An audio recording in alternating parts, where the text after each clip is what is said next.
অবদানে রজব মাস সমাদৃত সেই 6 রজব খাজায়ে খাজগান খাজা মুঈনুদ্দিন চিশতি আজমিরি সঞ্জারি রহমতুল্লাহ আলাইহিল বারি এবং 12ই রজব ইমামে আহলে সুন্নাত গাজী দ্বীনে মিল্লাত হুজুর আল্লামা আজিজুল হক শেরে বাংলা রহমতুল্লাহ আলাইকে স্মরণ করে আপনারা যারা দূর দূরান্ত থেকে আজকের এই নুরানি ইরফানি রুহানি মাহফিলে ইতিমধ্যে এসে আমাদের সাথে সম্পৃক্ত হয়েছেন, যারা এসেছেন, যারা আসবেন, আল্লাহ পাক সকলের উপস্থিতি কবুল আর মঞ্জুর করে কঠিন কিয়ামতের ময়দানে আজকের উপস্থিতির বিনিময়ে সবাইকে নবীজির সুপারিশ নসিব করে দিক। সবাই বলি আমিন।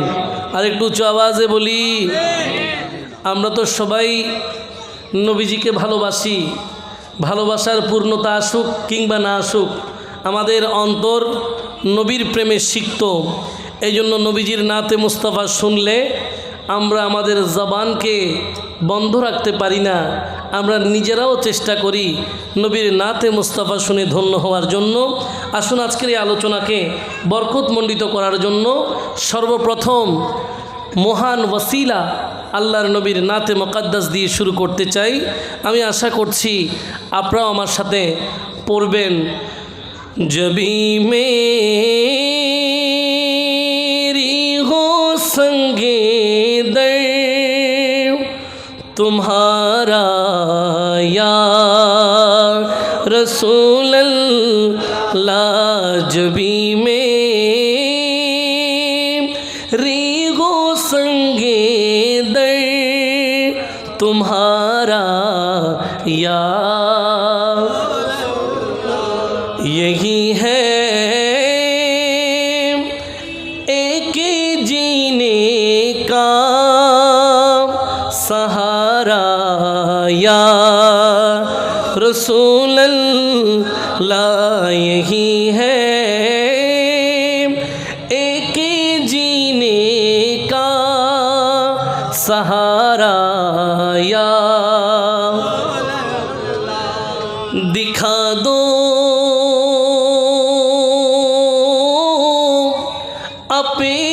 अपना चेहरा प्यारा प्यारा या रसूल अल्लाह, दिखा दो अपना चेहरा प्यारा प्यारा या रसूल अल्लाह, खुदा का जीते जी कर लो नज़ारा या, खुदा का जीते जी कर लो नज़ारा या, यही है एक जीने का सहारा या, और गुलामी अहमद मुख्तारियों पहचान जाएंगे, गुलामी अहमद मुख्तारियों पहचान जाएंगे कि महशर में भी होगा उनका नारा या रसूल अल्लाह, के महशर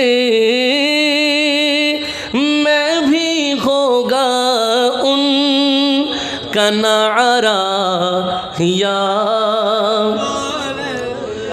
यही है एक जीने का सहारा।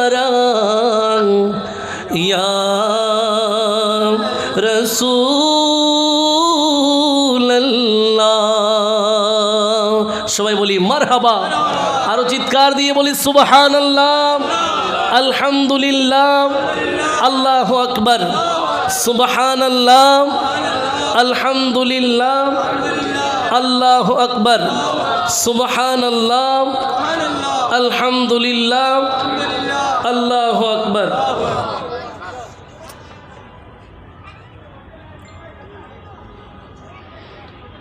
মরহুম আলী আহমদ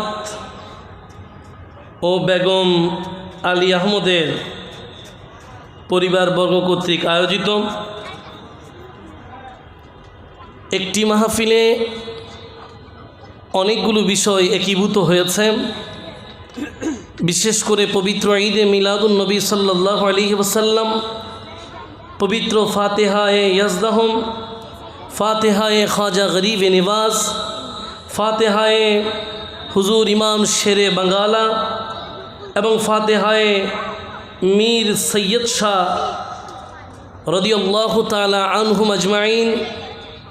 সেই সাথে ওনাদের আব্বাজান আম্মাজানের বার্ষিক ইসালে সওয়াব উপলক্ষে আয়োজিত আজকের এই আজিমুশান নুরানি মিলাদ মাহফিলের সাহেবে সদর, সম্মানিত সভাপতি, ঐতিহ্যবাহী দেওয়ানহাট মসজিদে দেওয়ানিয়ার সুযোগ্য সুদক্ষ সম্মানিত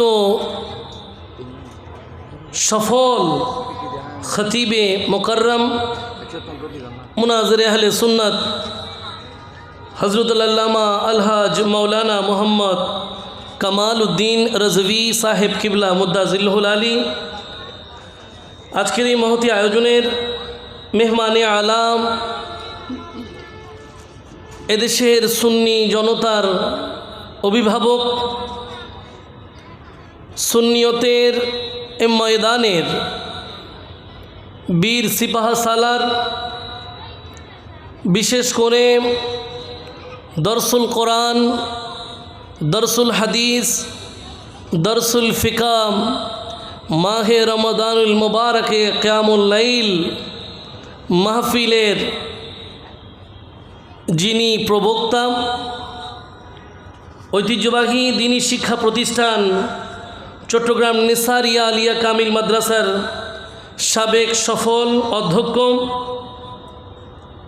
অসংখ্য আলেমে দ্বীনের উস্তাজ হুজুর অধ্যক্ষ আল্লামা জৈনুল আবেদিন জুবায়ের সাহেব কিবলা মুদ্দাজিল্লাহুল আলী, আজকের এই মহতি মাহফিলের সম্মানিত প্রধান বক্তা,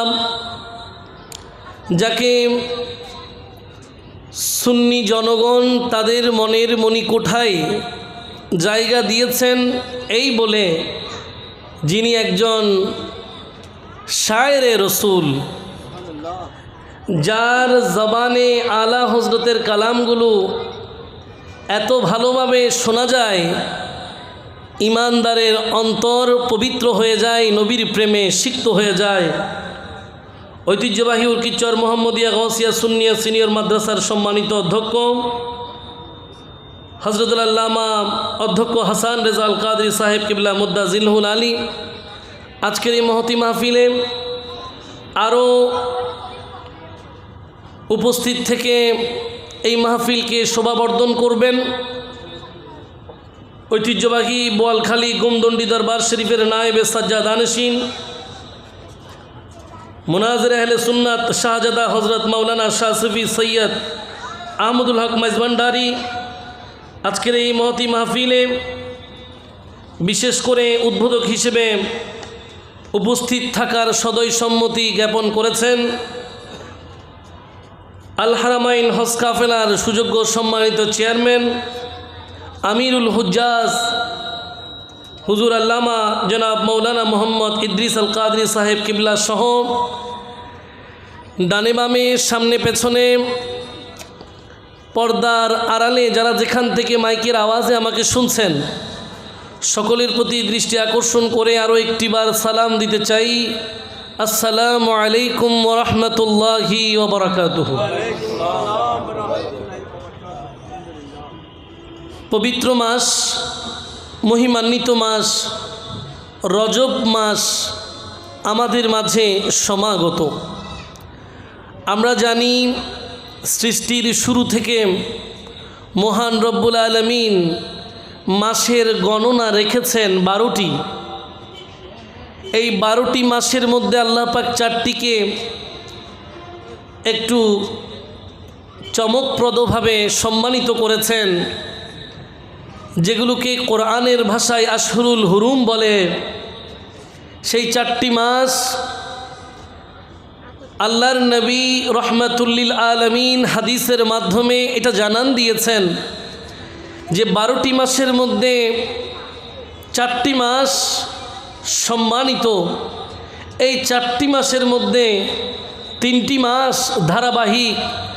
1 নম্বরে জিলকদ, দ্বিতীয় জিলহজ, তৃতীয়তে মুহররমুল হারাম। এই 3টা ধারাবাহিক, আরেকটি বাকি আছে। কয়টি বাকি? ওই একটি হচ্ছে যেই মাসে আমরা এখন উপনীত হয়েছি, এই মাস রজবুল মুরাজ্জাব শরীফ। একটু জোরে বলেন সুবহানাল্লাহ। একে তো 12টি মাসের মধ্যে 4টি মাসের অনন্য একটি রজব মাস, অন্যদিকে রজব মাসের আরও অনেক ফজিলত আছে। যেমন আল্লাহর নবীর প্রিয় সাহাবী হযরত আনাস ইবনে মালিক রাদিয়াল্লাহু তাআলা আনহু তিনি বর্ণনা করেন যে যখন রজব মাস প্রবেশ করত, কানা রাসূলুল্লাহ সাল্লাল্লাহু আলাইহি ওয়াসাল্লাম قال, রজব মাস প্রবেশের সাথে সাথে রজব মাসের চাঁদ আসমানে উদিত হওয়ার সাথে সাথে মহান রব্বুল আলামিনের প্রিয় হাবিব রহমাতুল্লিল আলামিন দোয়া করতেন, আল্লাহুম্মা বারিক লানা ফি রজবা ওয়া শাবান ওয়া বাল্লিগনা রমাদান। জোরে বলেন সুবহানাল্লাহ। রাসূল আকরাম সাল্লাল্লাহু আলাইহি ওয়াসাল্লাম এই মাসগুলোকে একটা জায়গায় আনলেন, 3টি মাসকে নিজের দোয়ার মধ্যে শামেলে হাল করলেন। তাহলে উম্মতের জন্য এটা শিক্ষার বিষয়।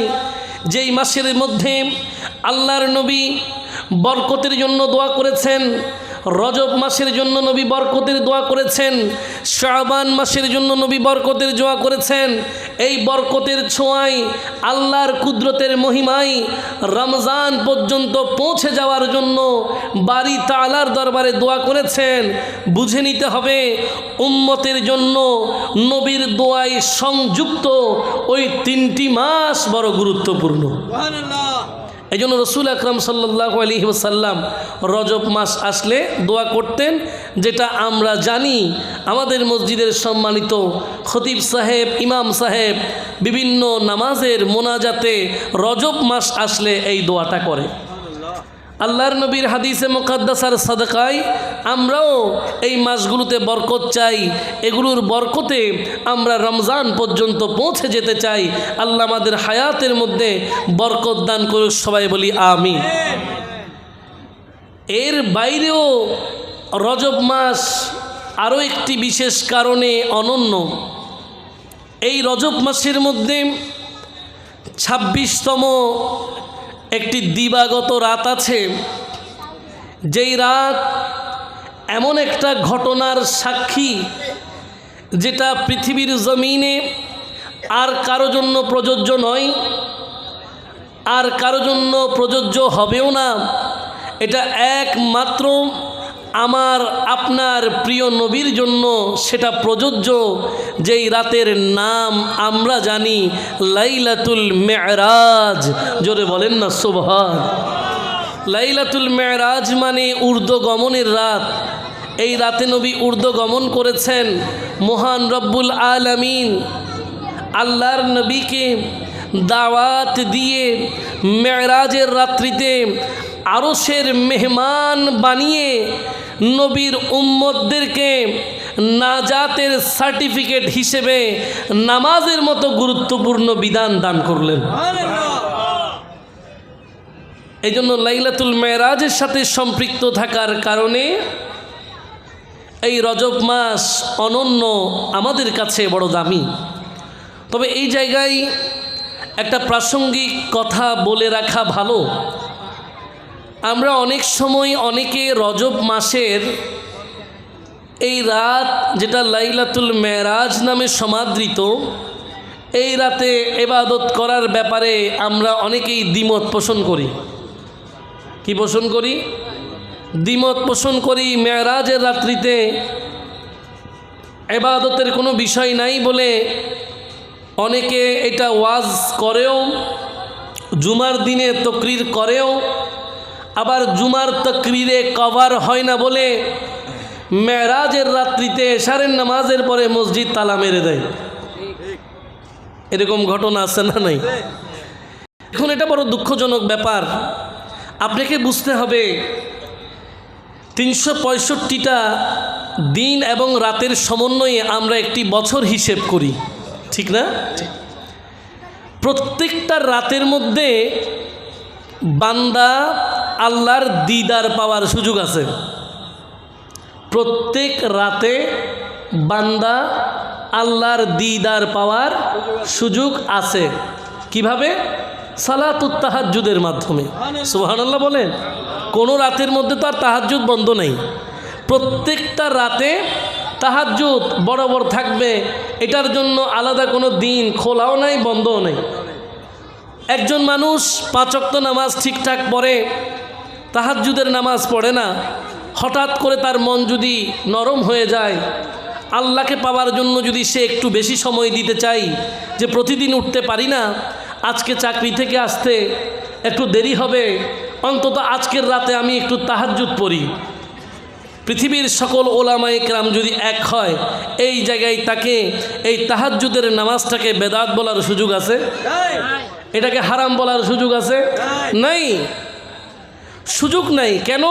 কারণ বান্দা আল্লাহর প্রেমে নিজেকে বিলীন করে দেবে। এই জায়গায় ফতোয়ার কোনো দরকার নাই। মেরাজের রাত্রিতে আমরা জানি নবী নামাজ নিয়ে এসেছেন। এটা হুজুরদের জবানে আপনারা প্রতিনিয়ত শুনেছেন সারাটা জীবন, এটা আপনারা জানেন। আমি উনাদের আজীবনের ওয়াজ থেকে একটা প্রশ্ন করি, যদি সম্ভব হয় আমাকে উত্তর দেবেন। সেটা হচ্ছে, বলেন নামাজ কোনো বান্দা যদি মানতে চায়, তাকে মেরাজ মানতে হবে নাকি হবে না? বলেন। মেরাজ না মানলে তার জন্য তো নামাজ নয়।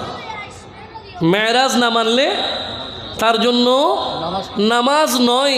কারণ যেই রাতে নামাজের অস্তিত্ব, সেই রাতকেই যদি কেউ অস্বীকার করে, তার জন্য নামাজের কোনো দরকার। কারণ সে পিন পয়েন্ট, যেটা মূল জায়গা, যেটা সেটাকে অস্বীকার করছে, সেটাকে অস্বীকার করলে তার জন্য আর নামাজ থাকে না। এবার আসেন, রসুল আকরাম সাল্লাল্লাহু আলাইহি ওয়াসাল্লাম হাদিসে মুকাদ্দাসার মধ্যে ইরশাদ হয়েছে, নবী এই রাত্রিতে নামাজ নিয়ে আগমন করেছেন। আমাদের কোনো একজন ব্যক্তির মনে করেন 10 বছর বাচ্চা হচ্ছে না, কয় বছর? হঠাৎ করে 10 বছর পরে যদি 11 নম্বর বছরে এসে তার কাছে বাচ্চা হয়, এবং সে যদি চোখের মধ্যে পানি ছেড়ে দিয়ে আল্লাহর দরবারে 2 রাকাত শুকরিয়ার নামাজ পড়ে, বেদাত হবে? শিরিক হবে? সুযোগ নাই। কেন? কারণ আল্লাহ তাকে যেই নিয়ামত দিয়েছেন, সেই নিয়ামতকে স্মরণ করে সেই নিজেকে প্রভুর প্রেমে বিলীন করে দিচ্ছে। তাহলে একজন ইমানদারের জীবনে সবচেয়ে বড় নিয়ামত হচ্ছে নামাজ। সবচেয়ে বড় নিয়ামত কি? নামাজ। সেই নামাজ যেদিন এসেছে, সেই রাতে যদি বান্দা নামাজ ছেড়ে দেয়, এই বান্দার মতো বেওয়াফা তো আর নাই। কি বলেন, ঠিক কিনা? সবাইকে মসজিদে পড়তে হবে এমন কোনো কথা নাই। আপনি আপনার পরিবার পরিজনকে নিয়ে সেদিন অন্তত নিয়ত করেন যে আমি এই রাত্রিতে সালাতুত তাসবিহ পড়ব, এই রাত্রিতে আমি সালাতুত তাহাজ্জুদ পড়ব। অনেককে আপনি পাবেন যারা বলবে এই রাতে কোনো নামাজ নাই। আপনি বলবেন নামাজ নাই, পড়লে কি গুনাহ হবে কিনা?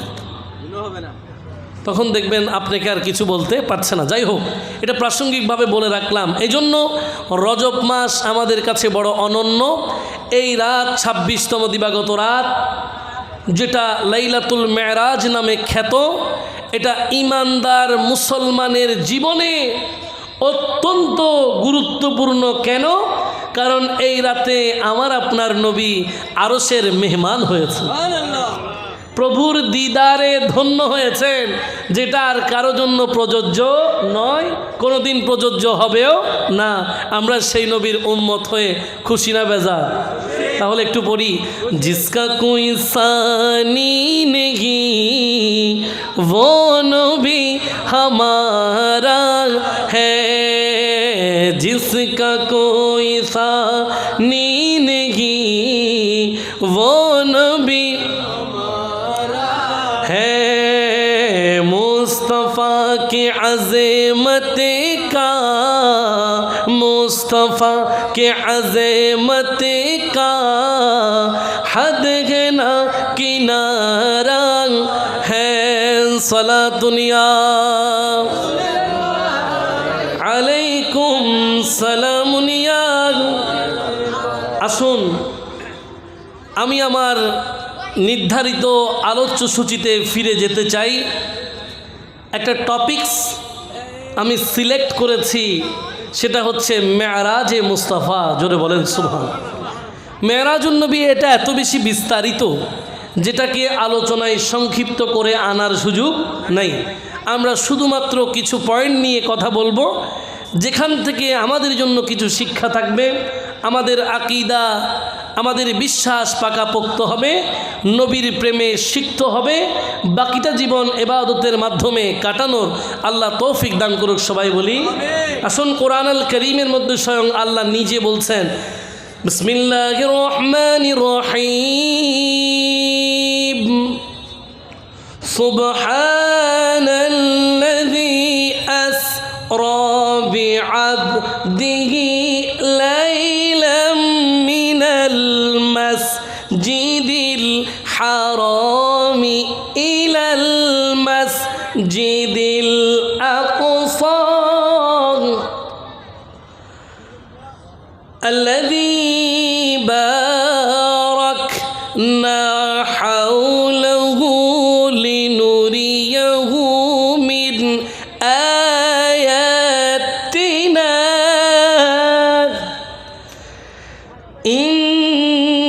إنه هو السميع البصير। চিৎকার দিয়ে বলেন সুবহানাল্লাহ। রব্বুল আলামিন পবিত্র কোরআন আল কারীমের সূরা বনী ইসরাইলের প্রথম আয়াত, যে আয়াতের মধ্যে রব্বুল আলামিন মেরাজের ঊর্ধ্বগমনের সেই রাত্রির তিনটা স্টেজ, কয়টা?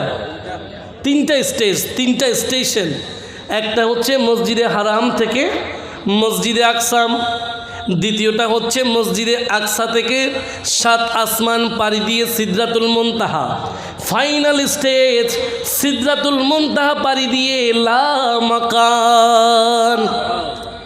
তিনটা স্টেজের একটা স্টেজ, যেটা প্রথম স্টেজ মসজিদে হারাম থেকে মসজিদে আকসা, রব্বুল আলামিন এটা পবিত্র কোরআন আল কারীমের সূরা বনী ইসরাইল, যেটাকে সূরা ইসরাও বলে, 15 পারার প্রথম লাইন রব্বুল আলামিন এলান করলেন সুবহান। সকল পবিত্রতা কার জন্য? আরো জোরে বলেন কার জন্য? বান্দা যা চিন্তা করে, বান্দার চিন্তার যাবতীয় বিষয় থেকে পবিত্রকে আল্লাহ। এটা ভাবার সুযোগ নাই আল্লাহ এটা পারে না, আল্লাহ ওঠা পারে না, এই জাতীয় বক্তব্য দেওয়ার সুযোগ নাই। এই জন্য রব্বুল আলামিন মেরাজের সূচনায় বললেন সুবহান, সব কিছুর চেয়ে পবিত্র, মহাপবিত্র, লা ইলাহা ইল্লাল্লাহ। রব্বুল আলামিন বলেন সুবহান তিনি কে? আল্লাযী, যিনি আসরা বিআবদিহি, তার প্রিয় বান্দাকে লাইলান, রাতের কিছু অংশে, মিনাল মসজিদিল হারামি ইলাল মসজিদিল আকসাম, মসজিদে হারাম থেকে মসজিদে আকসায় ভ্রমণ করিয়েছেন। আল্লাযী বারাকনা হাওলাহু, যার চতুর্পাশে আল্লাহ বরকত দিয়ে ভরপুর করেছেন। লিনুরিয়াহু মিন আয়াতিনা, কেন আল্লাহ নবীকে মেরাজে নিয়ে গেলেন? এটার উদ্দেশ্য আল্লাহ বললেন লিনুরিয়াহু মিন আয়াতিনা, আমি আমার হাবিবকে কেন মেরাজের রাত্রিতে আরশের মেহমান বানালাম? কারণ কি? যেন আমি আমার হাবিবকে আমার কুদরতের নিদর্শন দেখাতে পারি। আমার কুদরতের নিদর্শনগুলো আমি আমার হাবিবকে দেখাতে চাই। এজন্য রব্বুল আলামিন পবিত্র কোরআন আল কারীমে নবীর অসংখ্য নাম আছে, এর মধ্যে একটা নাম হচ্ছে নবী মুবাশশির, জান্নাতের সুসংবাদদাতা, নাজির সতর্ককারী জাহান্নামের। নবী জান্নাতের সুসংবাদদাতা, জাহান্নামের সতর্ককারী। কেমন? যিনি জান্নাত দেখে এসে সুসংবাদ দেয়, জাহান্নাম দেখে এসে সতর্ক করে। সুবহানাল্লাহ। লিনুরিয়াহু মিন আয়াতিনা, যেন আমার হাবিবকে আমি আমার নিদর্শনগুলো দেখাতে পারি। আমরা সেই নবীর উম্মত, খুশি না বেজা? এজন্য রসুল আকরাম সাল্লাল্লাহু আলাইহি ওয়াসাল্লাম মেরাজের সেই রাত্রিতে একাধারে মসজিদে হারাম থেকে মসজিদে আকসা, মসজিদে আকসার মধ্যে অসংখ্য নবী রাসূলদের সাথে মিটিং হয়েছে। হাদিসের মধ্যে এসেছে রসুল আকরাম সাল্লাল্লাহু আলাইহি ওয়াসাল্লাম বলেন যে যখনই নামাজের সময় হয়ে গেছে আমি সকল নবীদের ইমামতি করলাম। এবার রসুল আকরাম মসজিদে আকসা ছেড়ে দিয়ে প্রথম আসমান, দ্বিতীয় আসমান, তৃতীয় আসমান, চতুর্থ আসমান পর্যায়ক্রমে সপ্তম আসমানে গেলেন। সপ্তম আসমানের পরে সিদরাতুল মুনতাহা, যেটা আসমান সমূহের সমাপ্তি, যেটার পরে আসমানের আর কোনো এরিয়া, ওই জায়গায় এতটুক সৃষ্টির যাওয়ার সীমানা, ওই পর্যন্ত ব্লক। জিবরিল আমিন সিদরাতুল মুনতাহায় গিয়ে বলে, ইয়া রাসূলুল্লাহ, এরপরে আর সামনে যাওয়ার সুযোগ নাই, সামনের দিকে আর কদম রাখার সুযোগ নাই। নবী, আমি যদি সিদরাতুল মুনতাহার এই সীমানায় একটা কদম সামনের দিকে দিই, তাহলে আমি জিবরিলকে খুঁজে পাওয়া যাবে না, আমার অস্তিত্ব বিলীন হয়ে যাবে। ইয়া রাসূলুল্লাহ, ইয়া হাবিবাল্লাহ, এরপরে কি আছে, কতটুক আছে আপনি জানেন, আপনার প্রভু জানেন। সুবহানাল্লাহ। কাহা জিবরিল নে सिदरा तलके मेरे रसाई है,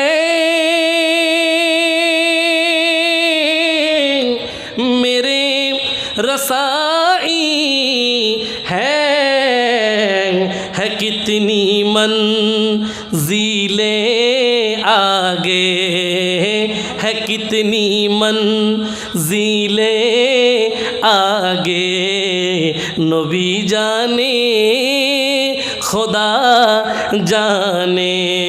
सलातुन या रसूल अल्लाह अलैकुम सलामुन या। জিবরিল আমিন বলেন, সামনে আর কত মঞ্জিল আছে আপনি জানেন, হাবিব আপনার প্রভু জানে।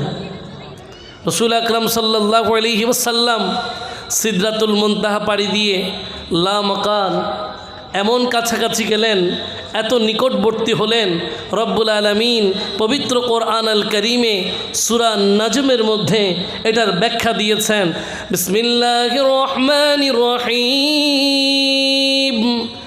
فكان قاب قوسين أو أدنى।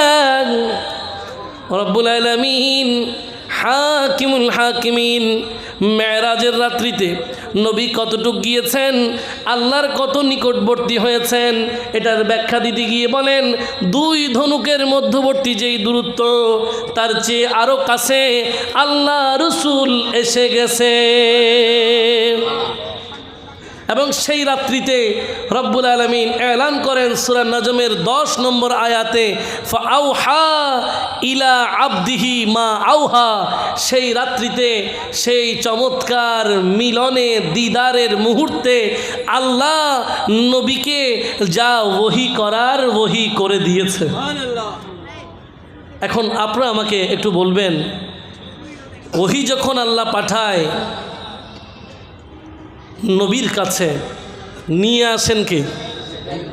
বলেন কে? কিন্তু সকল মুফাসসিরিনে এযাম এই জায়গায় একমত হয়েছেন যে ফাআওহা ইলা আবদিহি মা আওহা, সূরা নজমের এই আয়াতে আল্লাহ পাক মেরাজের সেই বর্ণনা দিচ্ছেন যেখানে আল্লাহ নবী অত্যন্ত নিকটে এসেছেন। আপনাদের কাছে আমার প্রশ্ন, এই ওহীর আদান প্রদানে জিবরিল কোথায়?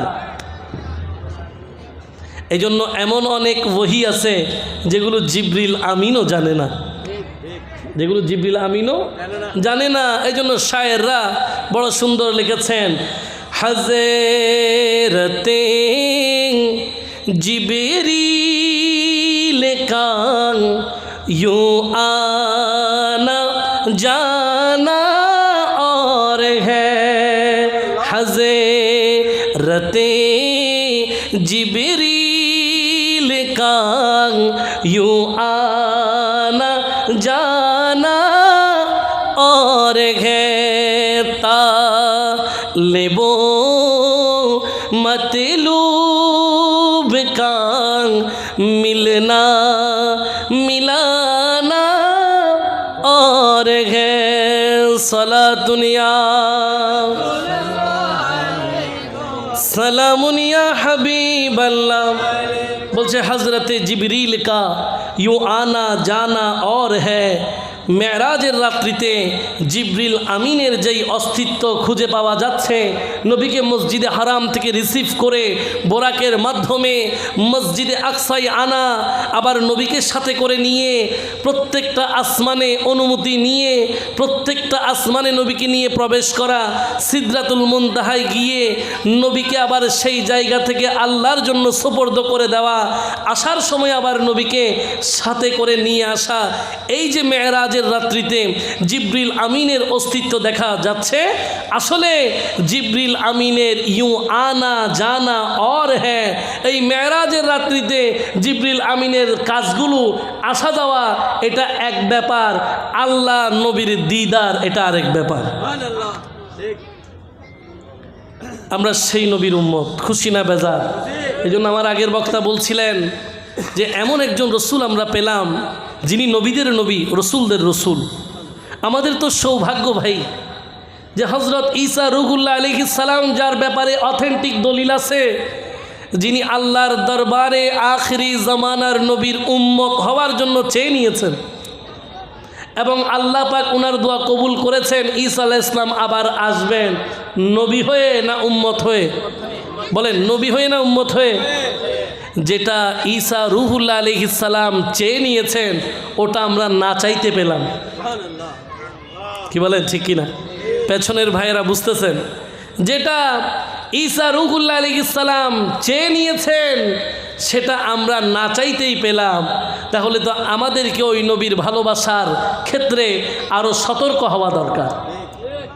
এই জন্য আমার আগের বক্তা বলছিলেন যে নবীজির ব্যাপারে কোনো কথা বলতে গেলে জবানটা যেন সাবধান থাকে, যে কোনো শব্দ নবীর জন্য প্রযোজ্য নয়। আমি আমার বাসায় আমার আত্মীয় স্বজনদের সাথে যেভাবে ব্যবহার করতে পারবো, আজকে দেওয়ানহাটের জমিনে এসে এখানে কারো সাথে কথা বললে আমি ওইভাবে ব্যবহার করতে পারবো? শুরুর দিকে ওইভাবে ব্যবহার করলে সে আমাকে ভদ্র মনে করবে না বরং অভদ্র মনে করবে? কি বলেন, ঠিক কি না? আমি আমার বাসায় আমার একজন ছোট ভাইকে বললাম যে আমার জন্য একটু পানি নিয়ে আসো, এই কথা যদি আমি এখানে কাউকে বলি সে প্রথমবারে মাইন্ড করবে। একান্ত বলতে গেলেও অনেক নিয়ম শৃঙ্খলা মেনে বলতে হবে যে যদি একটু আমাকে পানি দেয়া যায়। কি বলেন, ঠিক কিনা? তাহলে শুধুমাত্র ছোট বল থেকে দেওয়ানহাটে আসতে যদি এত শৃঙ্খলা মেনটেন করতে হয়, যিনি আরশের মালিকের বন্ধু হাবিবে কিবরিয়া, যিনি সাহেবে মেরাজ, তার সাথে আপনার মুভমেন্ট কেমন হবে? ঠিক কিনা? আসুন আমি আমার আলোচনার সমাপ্তিতে যাব হাদিসে মুকাদ্দাসার মাধ্যমে। আমার সামনে যেই পাণ্ডুলিপি আছে এই পাণ্ডুলিপিটা হচ্ছে সহিহ মুসলিম শরীফ। সহিহ মুসলিম শরীফ এই উলুমে হাদিসের জগতে কোরআনের পরে সহি বুখারী, সহি বুখারীর পরে সহি মুসলিমের অবস্থান এবং হাদিস জগতের বিশুদ্ধতার ক্ষেত্রে ইমাম বুখারীর সহি বুখারী শরীফ, ইমাম মুসলিমের সহি মুসলিম, এই দুটাকে একসাথে সহিহাইন বলে। সুবহানাল্লাহ পড়েন। আসেন আমার এই লাইনগুলো একটু মনোযোগ দিয়ে খেয়াল করবেন, তাহলে আকীদা আরও মজবুত হবে। আমি তো আমাদের কামাল হুজুরের মতো তকরির করতে পারবো না, আমি আমার মতো বলতেছি। মুনাজিরে আহলে সুন্নাত উনি যেভাবে তকরির করেন, এটা আসলে রসুল আকরামের ভালোবাসা। এতটা বীর দর্পে, এতটা সাহসিকতার সাথে উনি যে আল্লাহর নবীর শান ও আজমত উপস্থাপন করেন, এটার জন্য বিশাল একটা কলিজা লাগবে। কি বলেন ঠিক কিনা? আল্লাহ পাক হুজুরকে হায়াতান তাইয়্যিবা দান করুক, সবাই বলি। আমি আমার মতো করে বলছিলাম, হাদিসে মুকাদ্দাসা সহি মুসলিম শরীফ, মনোযোগ দেবেন। আপনারা আমাকে বলেন, হাদিস কার কথা? হাদিস কার কথা? রসুলের কথা। কোরআন কার কথা? আল্লাহর কথা। আচ্ছা, প্রত্যেক হাদিস বিশারদগণ হাদিস নোট করার সময় নবীজির যে কথা বর্ণনা করেছেন ওটা কিন্তু হাদিস, কিন্তু ওটা কার থেকে কে, কার থেকে কে, কার থেকে কে এভাবে বর্ণনা হয়ে আসছে, এটাকে বলে সনদ। মনে করেন আমাদের হুজুর আমাকে বলছে, আমি উনাকে বলছি, উনি উনাকে বলছে, এরপরে নবীজি এটা বলছে। এভাবে এটা পৃথিবীর একটা দলিল দিয়ে বুঝাইলাম যে হাদিসের মধ্যে দুইটা পার্ট, একটা হচ্ছে মতন, একটা হচ্ছে সনদ। সনদটা হচ্ছে নবীর থেকে কে শুনেছেন, তার থেকে কে শুনেছেন, তার থেকে কে শুনেছেন, তার থেকে ইমাম মুসলিম শুনেছেন, এভাবে করে বর্ণনার ধারা আসছে। আপনারা আমাকে বলেন, বর্ণনার ধারা যেটা, এটা কি হাদিস? এটা হাদিস নয়। হাদিস এখনো আসে নাই। হাদিস আসবে কখন? যখন বলবে ক্বালা রাসূলুল্লাহি সাল্লাল্লাহু আলাইহি ওয়াসাল্লাম, নবী বলেছেন। জোরে বলেন না সুবহানাল্লাহ। এতটুকু বুঝছেন? এবার আসেন, সহি মুসলিম সর্বমহলে গ্রহণযোগ্য, এটা নিয়ে দ্বিতীয় কোনো কথা হবে না। যেই জায়গা থেকে হাদিসের বর্ণনা হবে ওটা নিয়ে বিন্দু পরিমাণ কলম ধরার জায়গা নাই। মনে করেন আমি একটা কথা বললাম, এটার সাথে আপনি একমত হতেও পারেন, নাও হতে পারেন, কিন্তু কিছু বিষয় এমন আছে যেখানে আপনার কলম ধরার কোনো জায়গা নেই। এই আলোচনাটা সেরকম একটা আলোচনা। ইমাম মুসলিম মেরাজের আলোচনা এনেছেন কিতাবুল ঈমানের মধ্যে। জোরে বলেন না সুবহানাল্লাহ। এখন অধ্যায়ের নাম দিয়েছেন ঈমানের অধ্যায়। এটা কি হাদিস? এটা কে দিছে? ইমাম মুসলিম দিছে। তাহলে ইমাম মুসলিমের আকীদা হচ্ছে কিতাবুল ঈমান, ঈমানের অধ্যায়ে নবীর মেরাজের আলোচনা হচ্ছে। কিসের আলোচনা? নবীর মেরাজের আলোচনা হচ্ছে। এর মানে ইমাম মুসলিমের আকীদা হচ্ছে নবীজির মেরাজ মানা ঈমান, নবীর মেরাজ মানা। এবার আসেন, রসুল আকরাম সাল্লাল্লাহু আলাইহি ওয়াসাল্লাম যখন চলে আসলেন মেরাজ থেকে, হাদিস বর্ণনা করছেন হযরত আবু হুরায়রা রাদিয়াল্লাহু তাআলা আনহু। তিনি বর্ণনা করেন, নবীজি বলছেন, লাকাদ রাআইতুনি ফিল হিজর, আমি আমাকে হাতিমে কাবার মধ্যে পেলাম। সুবহানাল্লাহ। এটা নবী বলছেন, লাকাদ রাআইতুনি ফিল হিজর, আমি আমাকে কাবা শরীফের গুরুত্বপূর্ণ একটা জায়গা হাতিমে কাবা, সেই কাবা শরীফের মধ্যে হাতিমে কাবাই আমি আমাকে পেলাম। ওয়া কুরাইশুন তাসআলুনি আন মাসরায়া, আমি দেখতে পেলাম কুরাইশরা আমার কাছে ওই মেরাজের রাত্রের ঘটনা শুনতে আসছে। এরা সবাই আমার কাছে মেরাজের বিভিন্ন বিষয় নিয়ে কথা বলতে আসছে।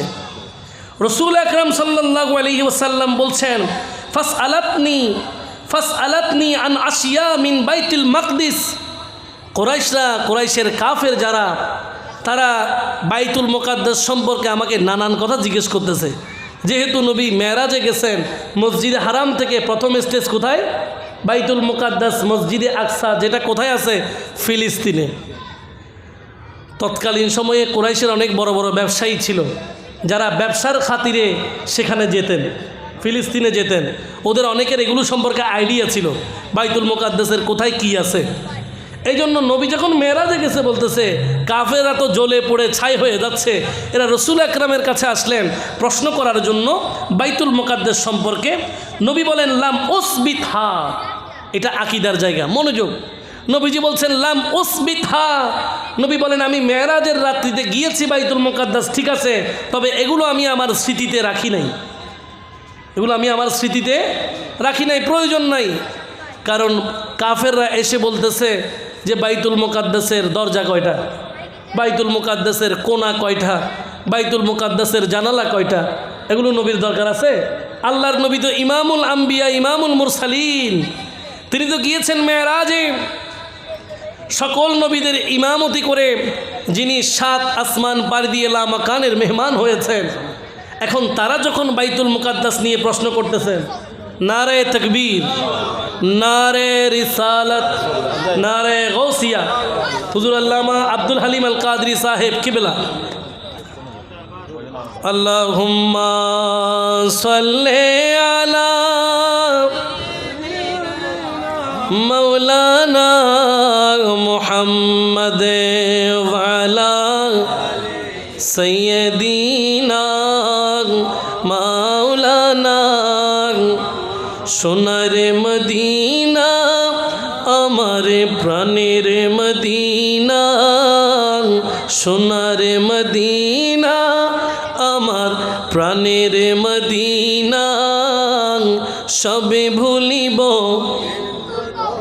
ভুলতে পারি না, সবে ভুলিব কিন্তু তোমায় না, ভুলিনি ভুলব না, ভুলতে পারি না, বলো ভুলিনি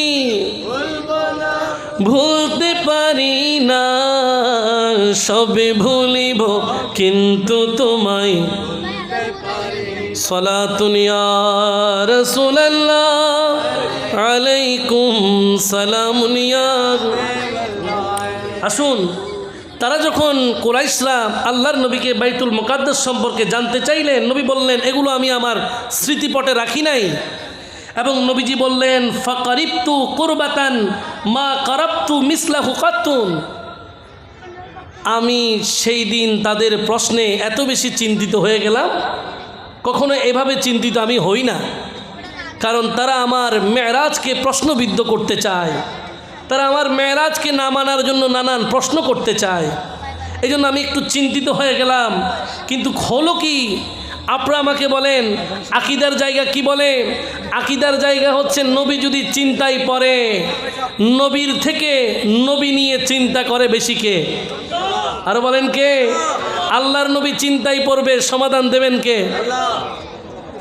রসুল আকরাম সাল্লাল্লাহু আলাইহি ওয়াসাল্লাম যখন চিন্তিত হয়ে গেলেন, কাফেররা প্রশ্ন করতে লাগলো, ক্বালা, নবী বলেন ফারাফাহুল্লাহু লি আউযুরু ইলাইহি মা ইয়াসআলুনি আন শাইইন ইল্লা আমবাতুহুম বিহি।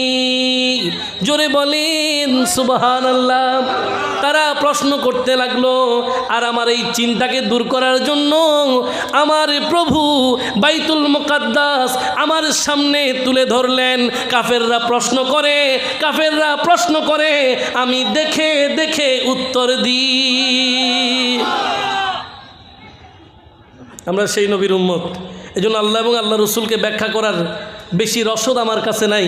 আমি এতটুকু বুঝি, খোদা কি আযমতে ক্যা হ্যায়, খোদা কি আযমতে ক্যা হ্যায়, মোহাম্মদ মুস্তফা জানে মকামে মুস্তফা ক্যা হ্যায়, মকামে মুস্তফা ক্যা হ্যায়, মোহাম্মদ কা খুদা জানে। সবাই বলি মারহাবা। একটাই আকীদা, আল্লাহর আজমত সম্পর্কে জানতে চাও, নবী ভালো জানেন।